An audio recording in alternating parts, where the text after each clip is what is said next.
In this video, we're going to explore how to count in binary and look at different numbering systems. We've already established that inside of a computer, there are billions of switches, and each of those switches can be on or off, and we can think of those as being ones or zeros. So if we have a computer full of ones and zeros, how can we count any other numbers? Before we get into binary, we're going to review how we actually count normally. We use what's called the decimal number system. The Latin root deci is short for 10, and the only reason we use the deci system, or a 10-base system, is because we have 10 fingers on our hands. It may be weird for you to think about any number system based on something other than 10. It'll seem a little unnatural to you. But the simple fact of the matter is, it is completely arbitrary that we had 10 fingers, and that is the system we developed.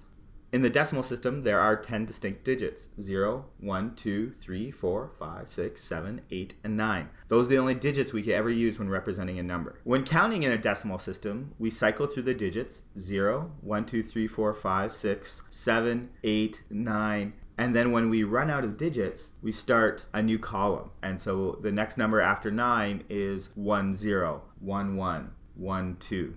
So let's deconstruct what a number like 207 really means. The 7 means we have 7 ones. The 0 means we have 0 tens. And the 2 means we have 2 hundreds. You naturally read this as 200 plus 0 tens plus 7 ones. Now, why do we use ones, tens, and hundreds? Because we're in a base 10 or decimal system. That's 7 times 1 plus 0 times 10 plus 2 times 100. Or in other words, that's 7 times 10 to the 0, 0 times 10 to the 1, plus 2 times 10 to the 2. This is the number system we've always been using, and you just do this naturally. Note that if it's been a while since you've done mathematics, any number raised to the exponent 0 is actually 1. So 10 to the 0 is 1. So that's our decimal system we're all familiar with. But if we grew up in the Simpsons universe, where everyone only has 8 fingers, then you would not use the decimal counting system, you would use the octal counting system.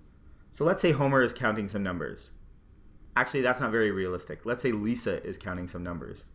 The highest digit there is in octal is 7. It goes 0, 1, 2, 3, 4, 5, 6, 7. So in counting an octal, it goes 5, 6, 7, 1, 0, 1, 1, 1, 2. So when Lisa writes the number 207, she means 7 ones, 0 eights, and 2 64s. So when Lisa writes 207, we would interpret that as 135. And if you're a careful viewer of The Simpsons, they frequently put in octal jokes to represent the fact that The Simpsons only have 8 fingers. Now that we have a good review of how we count and The Simpsons count, let's see how computers count with only ones and zeros. The only digits a computer knows are 0 and 1. And so the same system is going to happen, it just looks a little weird to us. When a computer counts, it goes 0, 1, and then there's no more digits. So then it goes 1, 0, 1, 1, and then it keeps going. 1, 0, 0, 1, 0, 1, 1, 1, 0, 1, 1, 1, and then we go to the fourth column at 1, 0, 0, 0. So the exact same system happens. When you run out of digits, we go to the next column. But with binary, it just happens at a much more accelerated pace because we only have 2 digits and run out of them quite quickly. So when we write the number 207 in decimal, that is really equivalent to 11001111 in binary. So what we're going to explore now is how to convert between decimal and binary. Let's first go from binary to decimal. If we start on the right-hand side, we see that the rightmost column, just like with any other numbering system, is the ones digit, or that corresponds to 2 to the 0. The next column over isn't the tens digit like we use in decimal, it's actually the twos digit. And the next column over is the fours digit, and then the eights digit, and then the 16th digit, and so forth. So when I write 11001111, I can ignore the zeros and just look at which elements are there. That really means 128 plus 64 plus 8 plus 4 plus 2 plus 1 is 207. So that's how we can go from a binary number to a decimal number. We just have to remember what each column is. 1, 2, 4, 8, 16, 32, 64, 28. Each one's going up by 2. It's doubling. And then see where there's ones, add up those numbers, and we can get the resulting decimal number.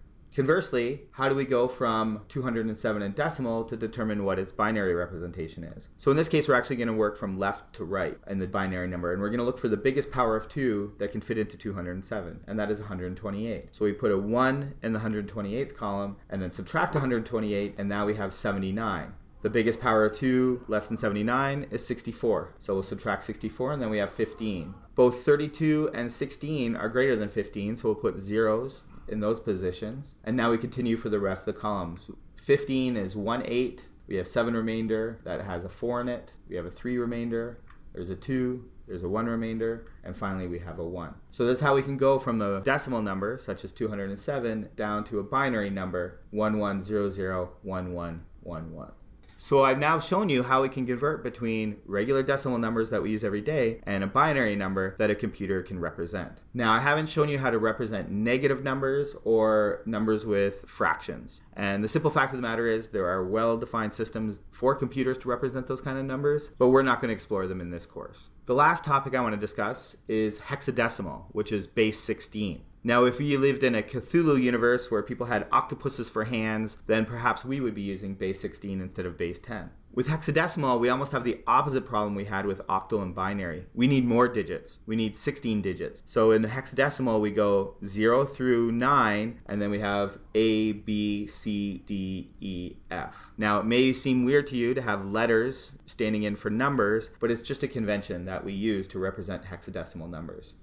So in this table, we can see the comparison between the first 16 numbers in binary, hex, and decimal. So for example, the number in binary, 1100, can be represented in hex by the letter C, and that corresponds to the decimal number 12. This table will be provided on your final exam, so you don't have to memorize some of these facts.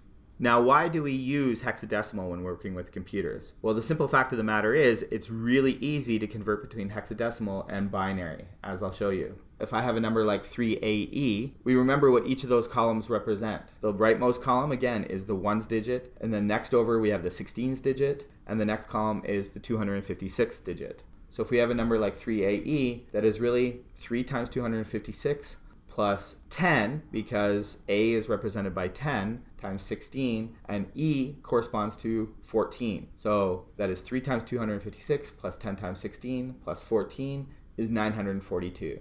So the number 3AE in hexadecimal is the number 942. Now, the simple fact of the matter is, real computer scientists rarely convert between hex and decimal. The motivation for using hex is that it's really easy to convert between hex and binary. If we do the same exercise and we want to convert between hexadecimal and binary, we can remember that each hex digit corresponds to exactly 4 binary digits. So let's go back and look at our table. We had 3AE. So the hex digit 3 corresponds to 011, the hex digit A corresponds to 1010, and the hex digit E corresponds to 1110. So to convert between 3AE and hex, we just start on the right-hand side and we say E is 1110, A is 1010, and 3 is 011. So we can quickly go between a number represented in hex to a number represented in binary. And that is very convenient when working with some computer systems. Conversely, representing numbers in binary is very awkward because there's so many digits. So binary numbers are often represented in hex because they also can be converted quite quickly. Again, we start on the right hand side and we look at 1111 and we realize that corresponds to the hex digit F. Next over we have 1100 and that corresponds to the hex digit C. So converting between binary and hexadecimal is very convenient and easy, which is why it's done often. The last problem we have to address is how do we identify a hex number? If you see a number like 3AE, you will probably suspect it's a hexadecimal number. But what about a number like 42? That could be 42 in hex, or 66, or it could just be 42 in decimal.